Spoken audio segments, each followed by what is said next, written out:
Danny Cole wiped the grease from his hands and looked out the small window of his workshop. The stars stretched endlessly in every direction, cold and distant. 3 years ago, he had been fixing trucks in a small garage outside Columbus, Ohio. Now he was fixing spaceships on a rusted trading station at the edge of known space. Life had a funny way of surprising people. Vethkar Station was not a pretty place. It floated in the darkness like a metal tumor, built from old ship parts and held together by prayers and cheap welding.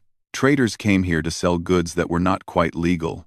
Smugglers came here to hide. And humans came here because nobody else would hire them. Humanity had joined the galactic community only 40 years ago. In that time, they had learned a hard truth. The galaxy was old, and it was crowded, and nobody cared about the newest species to crawl out of their little planet. Humans were seen as primitive. They had no special powers. They had no ancient technology. They were just another race of soft, short-lived creatures with nothing to offer. Danny had accepted this. He was not a soldier or a scientist or a diplomat. He was just a mechanic. He fixed things that were broken. That was all he knew how to do, and that was enough for him. His communicator buzzed. He picked it up and heard the tired voice of his supervisor. A four-armed alien named Grix, who always smelled like burnt metal. Danny, get to docking bay 7. Now. Big ship coming in. They need help.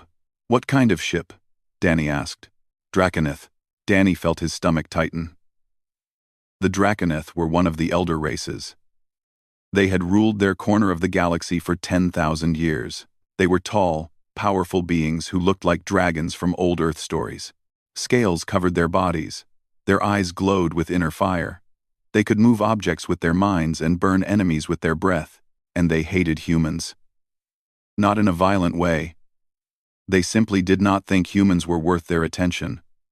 To a Draconeth, a human was like an insect. You did not hate an insect. You just ignored it. Why do they need us? Danny asked. Their ship has a problem. Their engineers cannot reach the broken parts. The maintenance tunnels are too small for them. Grix made a sound that might have been a laugh. They need someone with tiny hands.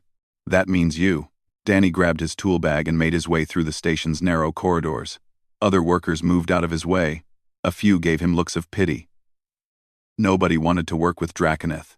They were proud and cruel, and made it clear that they considered other species to be beneath them. When Danny reached docking bay 7, he stopped and stared. The Draconeth ship was massive. It filled the entire bay, its hull gleaming with gold and silver patterns. This was not a cargo ship or a military vessel. This was something special. The craftsmanship was beyond anything Danny had ever seen. Every line was perfect. Every surface was polished like a mirror. A group of Draconeth stood at the base of the boarding ramp. They wore armor made of black metal and carried weapons that hummed with energy. Their scales were deep green, and their eyes burned like hot coals. When they saw Danny approaching, their expressions shifted to disgust. "This is the human?" one of them asked. His voice was deep and rough, like stones grinding together. "I am," Danny said. He kept his voice calm and his eyes down. He had learned that looking directly at a Draconeth was considered a challenge. "I was told you need help with your environmental systems." 8. The guard studied him for a long moment. Then he stepped aside and gestured toward the ramp. "Follow. Touch nothing. Speak to no one. If you cause any problems, I will kill you myself." Danny nodded and walked up the ramp. The inside of the ship was even more impressive than the outside. The walls were covered with carved images of dragons fighting, flying, and breathing fire. Soft light came from crystals set into the ceiling. The air smelled like spices and smoke. Danny followed the guards through long hallways filled with Draconeth who stopped talking whenever he passed. He could feel their eyes on him, judging him, dismissing him. He was an insect walking through a palace. He did not belong here. Finally, they reached a section of the ship where the walls were plain metal instead of decorated stone. This was the maintenance area. An older Draconeth in engineer's robes stood waiting for them. He looked at Danny with an expression of barely hidden contempt. "The problem is in section 47, the engineer said. A coolant line has ruptured inside the secondary ventilation shaft. The shaft is too narrow for our workers. You will enter, locate the damage, and repair it. Do you understand? Yes, Danny said. Good. Do not damage anything else. Do not wander. Do not touch anything that you do not need to touch. This ship is sacred. Every surface has been blessed by the High Matriarch herself.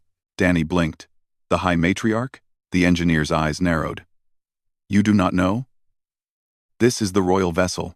The High Matriarch Zelvoria travels aboard this ship. She is the Queen Mother of our entire empire. The most important person in Draconeth history. End quote. Danny's mouth went dry. He was standing on the personal ship of the Draconeth Queen.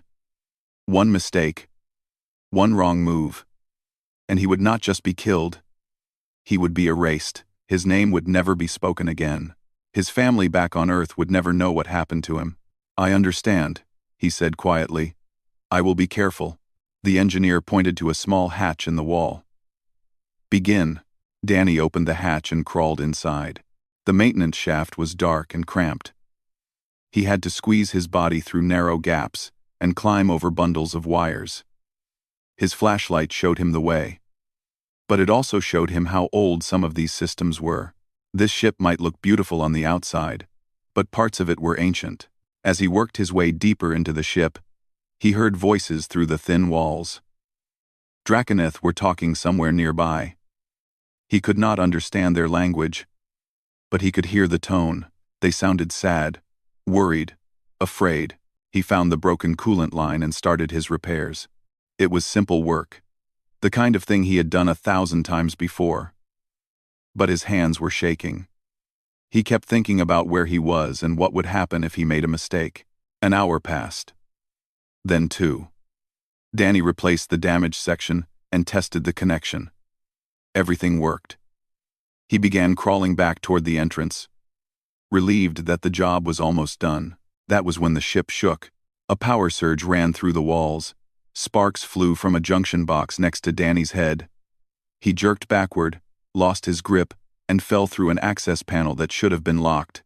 He tumbled through darkness and landed hard on a cold floor. When he opened his eyes, he saw crystals floating in the air. He saw Draconeth in white robes, standing around a bed made of silver. He saw guards reaching for their weapons, and he saw the ancient, withered figure lying on the bed.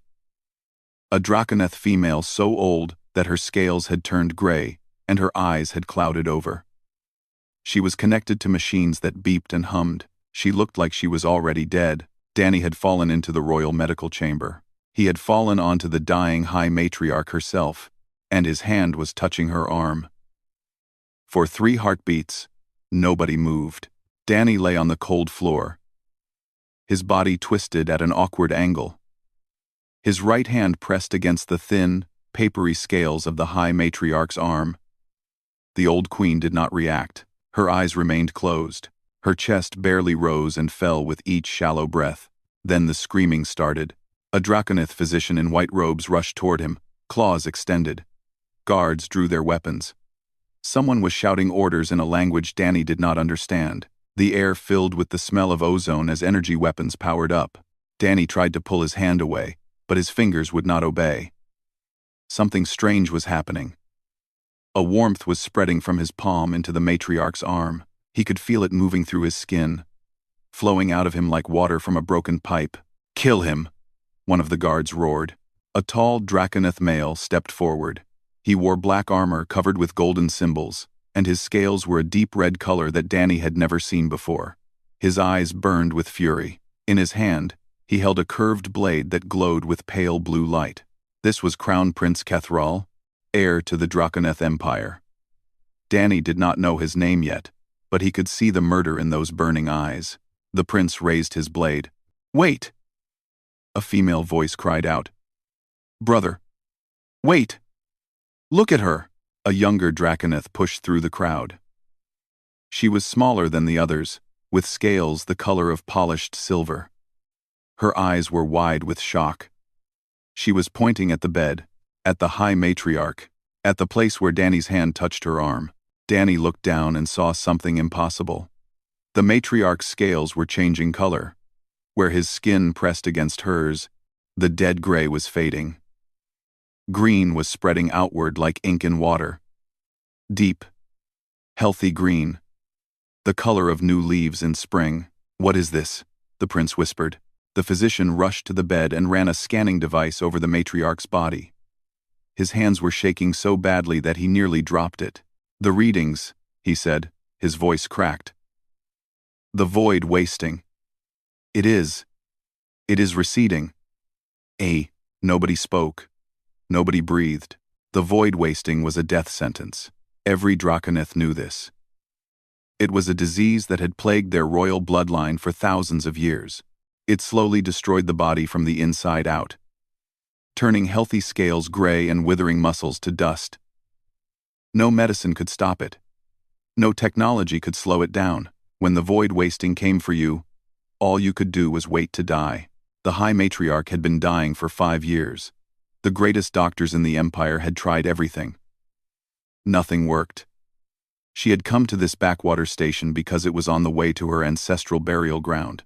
She wanted to die among the stars where her family had been born. But now, something was happening that had not happened in 10,000 years of Draconeth history. She was getting better. "Do not let him move," the prince commanded. "Do not let him break contact." Danny wanted to explain that he had no idea what was happening. He wanted to tell them that he was just a mechanic, that he had no special powers, that this must be some kind of mistake, but the words would not come out. The warmth flowing from his hand was growing stronger, and with it came a terrible exhaustion. It felt like something was being pulled out of him, like blood draining from a wound. The silver-scaled female knelt beside him. Up close, Danny could see that she was young by Draconeth standards. Her eyes were a gentle gold color, and her expression was not filled with hatred like the others. "What is your name?" she asked softly. "Danny," he managed to say. "Danny Cole. Danny Cole," she repeated. The way she said it made it sound like a prayer. "I am Princess Silvera. You are touching my mother. You are healing her." "I do not know how," Danny said. "I did not mean to. I fell. It does not matter how. It only matters that it is happening." She reached out and took his free hand in both of hers. Her scales were warm and smooth. "Please, do not stop. Whatever you are doing, please do not stop." Hours passed. Danny lay on the floor of the medical chamber while the matriarch's body slowly healed. Guards surrounded him with weapons drawn. Physicians ran constant scans and whispered to each other in disbelief. Prince Kethril paced back and forth, his blade still in his hand, unable to decide if Danny was a threat or a miracle. Princess Silvera stayed by Danny's side the entire time. She brought him water. She placed a cushion under his head. When he grew too tired to keep his eyes open, she spoke to him gently, keeping him awake. "The void wasting has killed every ruler of our empire for 8,000 years, she told him. "My grandmother died of it. Her mother before her. And her mother before that. We have spent fortunes searching for a cure. We have sent expeditions to dead worlds and made deals with ancient powers. Nothing worked. Nothing ever worked." "I am sorry," Danny said. He did not know what else to say. "Do not be sorry. You are saving her." Silvera's voice trembled. "You are saving my mother. I have been preparing for her death since I was a child. I never imagined, I never dreamed." She could not finish. Tears ran down her scaled cheeks, leaving trails of silver. As the night cycle came, the matriarch's breathing grew stronger. Her withered chest filled out. Her clouded eyes began to clear. The machines that had been keeping her alive started shutting down one by one, no longer needed.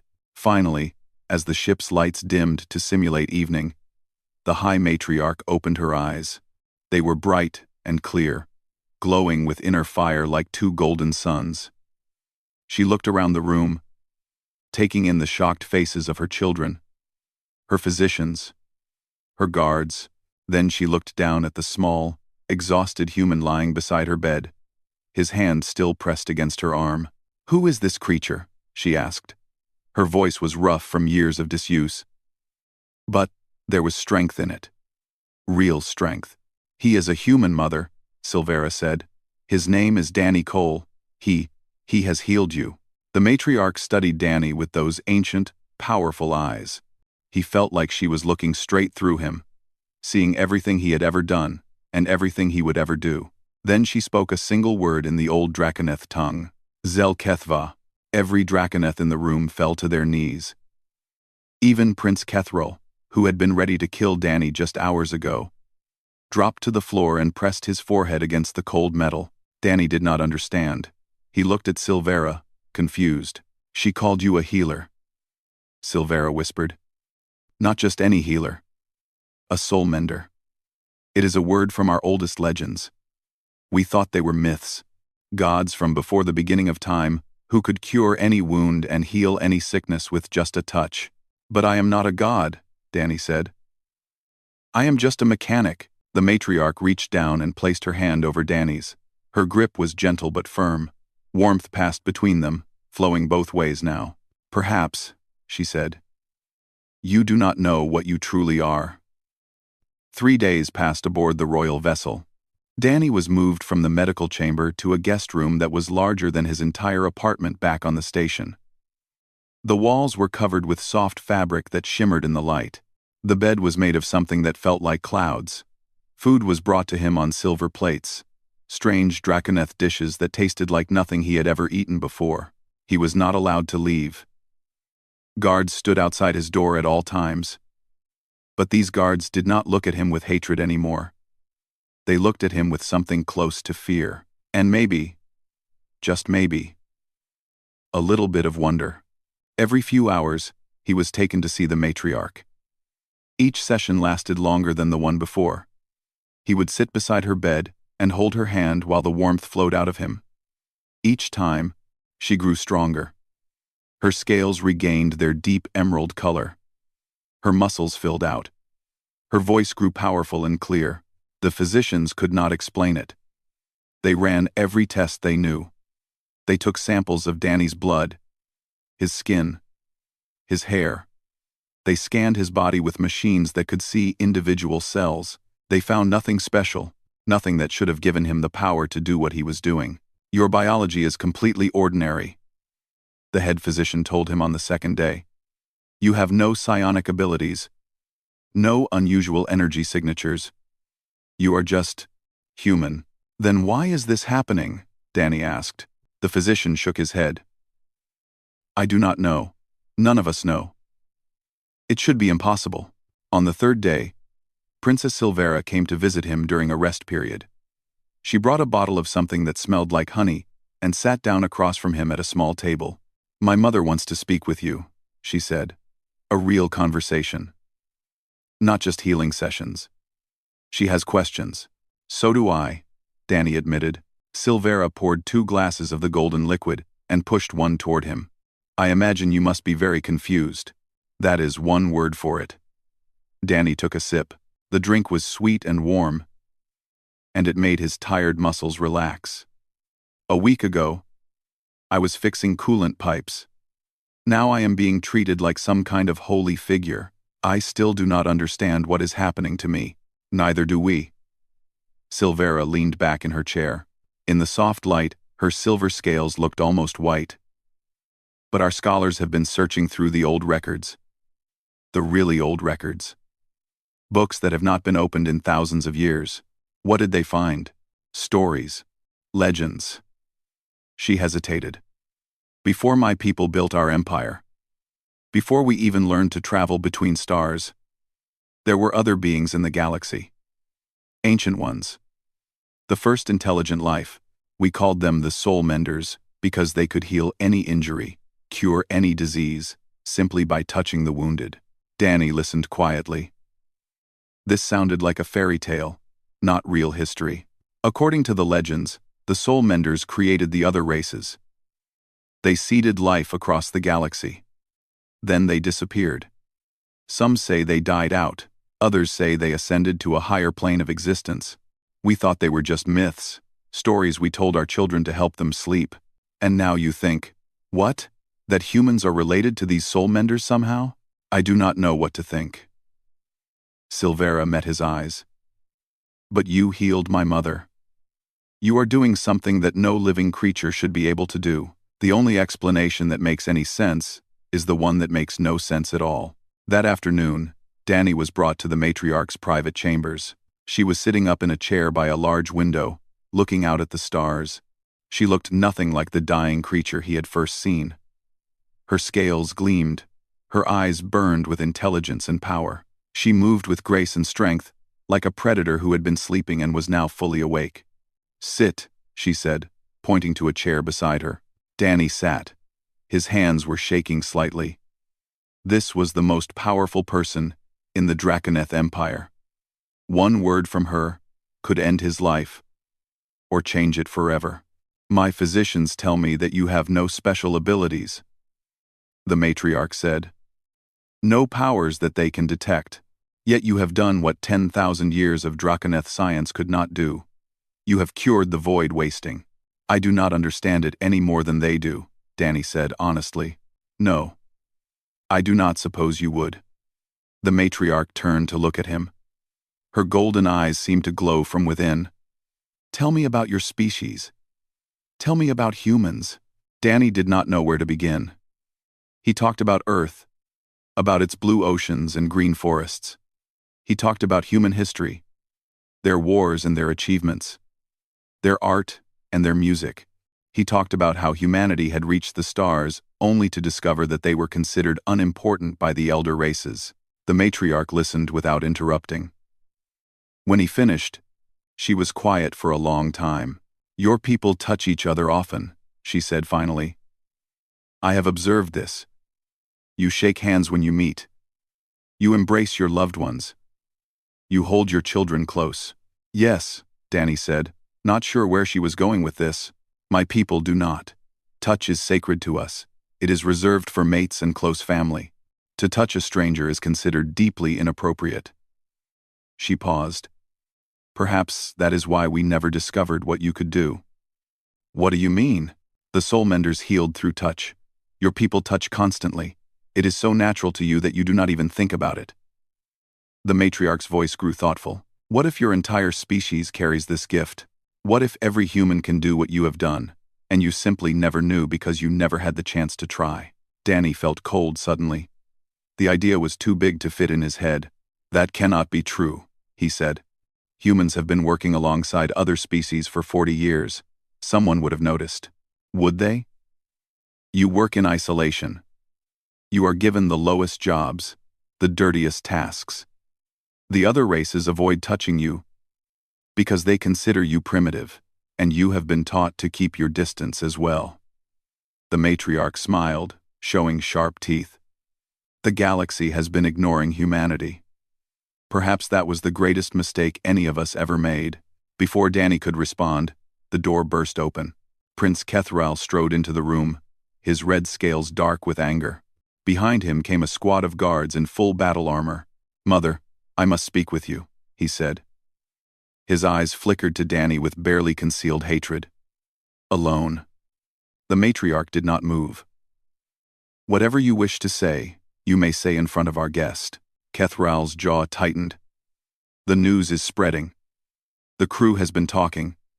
There are already rumors on the station. Soon, the entire empire will know that a human healed you."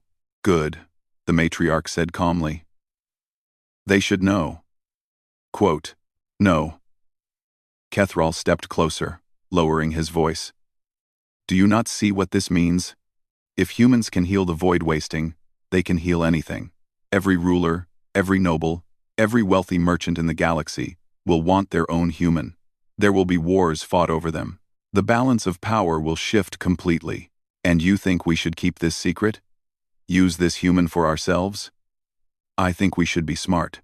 Kethral glanced at Danny like he was looking at a valuable piece of property. One human healer, controlled by us, could give the Draconeth Empire power beyond imagination. But if this knowledge spreads, if everyone learns what humans can do, we lose our advantage. The matriarch's eyes narrowed. "You would hide the truth for political gain. I would protect our empire." Danny sat very still, his heart pounding. He was being discussed like an object, a tool to be used and controlled. And he realized, with growing horror, that the prince was not wrong about one thing. If humans really could heal like this, they would never be ignored again. They would be hunted. The argument between the matriarch and her son lasted for hours. Danny was escorted back to his room while they debated, but he could hear their voices echoing through the corridors. Even without understanding the Draconeth language, he could tell that the discussion was not going well. Prince Kethral's voice was sharp and demanding. The matriarch's responses grew colder and harder with each exchange. Late in the night cycle, Princess Silvera came to his room. She slipped through the door quietly, checking to make sure the guards did not see her enter. "We have a problem," she said. "I noticed."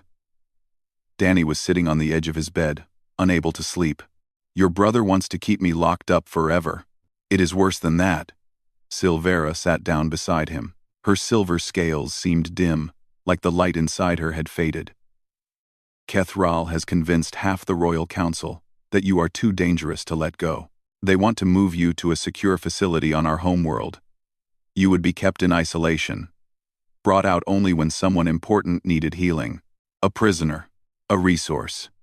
Silvera's voice was bitter. "My brother sees you as a tool, a weapon. He does not care that you are a person with your own life and your own choices." Danny stood up and walked to the small window. Outside, the stars looked the same as they always did. Cold, distant, uncaring. He had spent 3 years feeling small and insignificant among those stars. Now he wished he could go back to being nobody. "What does your mother think?" he asked. "She is torn. Part of her agrees with Kethral, the practical part that has ruled an empire for 100 years. She knows what this discovery could mean for Draconeth power." Silvera paused. "But another part of her remembers what it was like to be dying, to feel her body failing, to lose hope. You gave that hope back to her. She does not know how to repay that debt. I do not want to be repaid. I just want to go home." "I know." Silvera reached out and touched his shoulder. Her hand was warm against his skin. "That is why I am going to help you escape." Danny turned to look at her. "What?" "There is a communication array on the lower deck.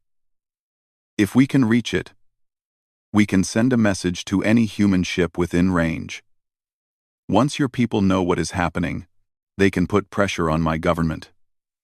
Make this a diplomatic issue. Kethral cannot imprison you if the entire galaxy is watching. Do that.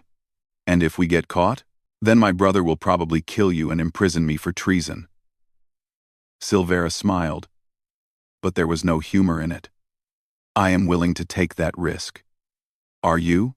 They moved through the ship in darkness. Silvera knew the patrol routes. She had grown up on this vessel and knew every corridor, every shortcut, every blind spot in the security system. She led Danny through maintenance tunnels and storage rooms, avoiding the main hallways where guards walked with weapons ready. "Why are you helping me?" Danny whispered as they crouched behind a stack of cargo containers. "Because it is right." Silvera checked around the corner, then waved for him to follow. "My people have spent 10,000 years believing we are superior to everyone else. We look down on other species. We treat them like they are less than us. And then a human mechanic falls into my mother's room and saves her life with nothing but his touch. That does not mean I am special. It means humanity is special. It means we were wrong about everything." She stopped at a heavy door and entered a code into the panel beside it. "If I help hide this truth, I am no better than my brother. I am just another Draconeth who thinks the universe belongs to us and nobody else." The door slid open. Beyond it was a large room filled with equipment. Screens covered the walls, showing star charts and data streams. In the center stood a tall antenna array pointed toward a window that looked out into space. "The communication station," Silvera said. "You can send a message to anyone within 50 light-years." Danny moved to the main console. The controls were designed for Draconeth hands, but he could figure them out. He had spent his whole life learning how to work with alien technology. "I need a frequency," he said. "Something that human ships monitor." Silvera helped him search through the database. There were thousands of channels, most of them encrypted or classified. But deep in the civilian bands, they found what they were looking for, a general emergency frequency that all human vessels were required to monitor. Danny started typing a message. He kept it simple and clear. He identified himself. He explained what had happened. He described the healing and the Draconeth response. He warned that he was being held against his will and might be moved to a secure location. Then he added something else, something that made his fingers tremble as he typed. He told them about the gift, about what human touch could do. He told them to test it themselves, to touch other species and see what happened, to discover the truth that had been hidden from them for 40 years. "Are you sure you want to include that?" Silvera asked quietly. "No," Danny admitted. "But if I disappear, someone else needs to know. Someone needs to continue the discovery." He pressed the send button. The message went out into the void, traveling at the speed of light toward distant human ships. There was no way to know if anyone would receive it. No way to know if they would believe it. But it was done. "We should go," Silvera said, "before someone notices that the array was activated." In a quote, they turned toward the door. Prince Kethral was standing in the doorway. He was alone, without his guards. His red scales seemed to glow in the dim light of the communication room. In his hand, he held the same curved blade he had almost used to kill Danny days ago. "I knew you would try something like this," he said. His voice was calm, almost sad. "I had hoped I was wrong, sister. I had hoped you would be loyal to our family." "I am loyal to our family," Silvera replied. "I am loyal to what we should be. Not what you want us to become." Kethral shook his head. "You have committed treason. Both of you. You have sent classified information to a foreign power and revealed secrets that could damage our empire." He raised his blade. "I have every right to execute you where you stand." Danny stepped forward, putting himself between the prince and Silvera. "Then execute me. Let her go. She was only trying to help." Such nobility. Kethral's eyes narrowed. Such human nobility. "Tell me, mechanic, do you truly believe your gesture matters? I could kill you both with a single stroke. Your sacrifice would change nothing." "Maybe not," Danny said, "but the message is already sent. Killing us will not take it back. Whatever happens now, the truth is out there." For a long moment, nobody moved. Kethral's blade hummed with energy. Danny could feel his heart pounding in his chest. He had never been brave. He had spent his whole life avoiding conflict, keeping his head down, doing his job, and staying out of trouble. But something had changed in the past few days. Maybe it was learning that humans were not as insignificant as everyone believed. Maybe it was seeing the way Silvera risked everything to do what was right. Maybe it was simply understanding that some things were worth fighting for, even if you were scared. Kethral took a step forward. "Stand aside," he commanded. Danny did not move, and then a voice spoke from the shadows behind the prince. "Lower your weapon, my son." The High Matriarch stepped into the light. She was dressed in simple robes, without her crown or her royal symbols. But her presence filled the room like a physical force. She looked at Kethral with eyes that burned with disappointment and something that might have been pity. "Mother," Kethral said, "I was handling this. You were about to murder an innocent man and your own sister." The matriarch walked past her son and stood before Danny. She studied his face for a long moment. "The message has been sent. The truth will spread. There is nothing any of us can do to stop it now." "Then we must prepare for war," Kethral said bitterly. "No." The matriarch turned to face him. "We must prepare for change." Danny's message reached a human cargo vessel called the Morning Star. 4 hours after he sent it, the captain, a woman named Beth Howard, read it 3 times before she believed what she was seeing. Then she called her entire crew to the bridge and read it aloud to them. 17 humans stood in shocked silence as they learned that their species might possess a gift beyond anything they had imagined. The ship's medic, a young man named Pete Garcia, was the first to test it. He pressed his hand against the arm of a Velthari trader, who was suffering from chronic joint pain. The Velthari, a small blue-skinned creature who had been complaining about her aching bones for years, suddenly gasped. She said the pain was fading. She said it felt like warmth was spreading through her body, pushing the sickness away. Within hours, the news spread to other human ships. Tests were repeated. Results were confirmed. Something in human touch could heal other species. Not every human was equally effective, and not every condition responded the same way, but the basic discovery was real. By the end of the week, the entire galaxy knew. Aboard the Draconeth royal vessel, Danny watched the news feeds with growing amazement. Reports were coming in from every corner of known space. Humans who had spent decades working in menial jobs were suddenly being called upon to help the sick and wounded. Medical stations were flooded with requests for human healers. Governments were scrambling to understand the implications. The High Matriarch summoned Danny to her chambers one final time. She was standing by her window again. But now she stood straight and tall, fully recovered from the illness that had almost killed her. Her scales gleamed in the starlight. Her eyes burned with ancient wisdom. "You have changed everything," she said. "I did not mean to," Danny replied. "The most important changes rarely happen on purpose." The matriarch turned to face him. "I have made a decision. I am going to address the Empire and reveal everything that happened here. I will tell my people that a human saved my life. I will acknowledge that we were wrong to dismiss your species. And I will call for a new era of cooperation between our peoples." Danny did not know what to say. This was more than he had ever expected, more than he had dared to hope for.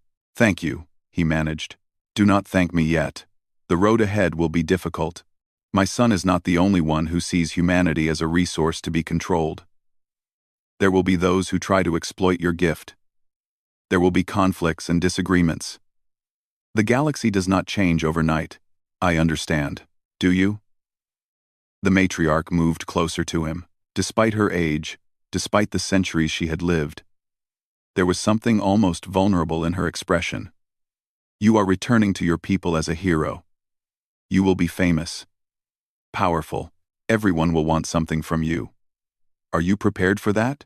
Danny thought about his small workshop on the station, his simple tools, his quiet life. All of that was gone now. He could never go back to being a nobody. Whether he liked it or not, he had become the face of something much larger than himself. "No," he said honestly. "I am not prepared, but I will do my best." The matriarch smiled. It was the first real smile he had ever seen on a Draconeth face. "That is all any of us can do." Princess Silvera requested permission to accompany Danny back to human space. Kethril objected, of course. He called it inappropriate. He called it dangerous. He called it a dozen other things that made it clear he still did not trust humans, and probably never would. But the matriarch overruled him. "Our empire has been isolated for too long," she said.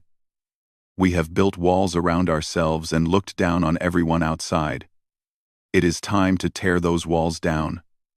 My daughter will be our first ambassador to humanity. She will learn from them, and perhaps she will teach them something in return." On the day Danny left the royal vessel, the entire crew gathered to see him off. Draconeth, who had looked at him with disgust just weeks ago, now nodded with respect. Some even bowed. He was no longer an insect to them. He was something else entirely. Something they did not have a word for. He found the old engineer who had first shown him to the maintenance tunnels. The one who had warned him not to touch anything sacred. "I touched a lot of sacred things," Danny said. The engineer stared at him for a moment. Then, incredibly, he laughed. "Yes, you did. And we are all better for it." The shuttle that would carry Danny and Silvera to human space was small and simple. It had been loaded with supplies for a long journey. It had also been equipped with a communication system that would allow them to stay in contact with the Draconeth fleet. As they prepared to depart, the matriarch sent one final message. "I have lived for 200 years, her voice said over the communication channel. "I have seen empires rise and fall. I have witnessed wars that killed billions. I thought I had experienced everything the galaxy could offer. I thought there were no surprises left. She paused. I was wrong. A human mechanic from a backwater station fell into my room and touched my arm. And in that moment, everything I believed was turned upside down. The galaxy is bigger and stranger than I ever imagined, and I am grateful to be alive to see what comes next. The channel closed. Danny sat in the pilot's seat and looked out the viewport at the stars.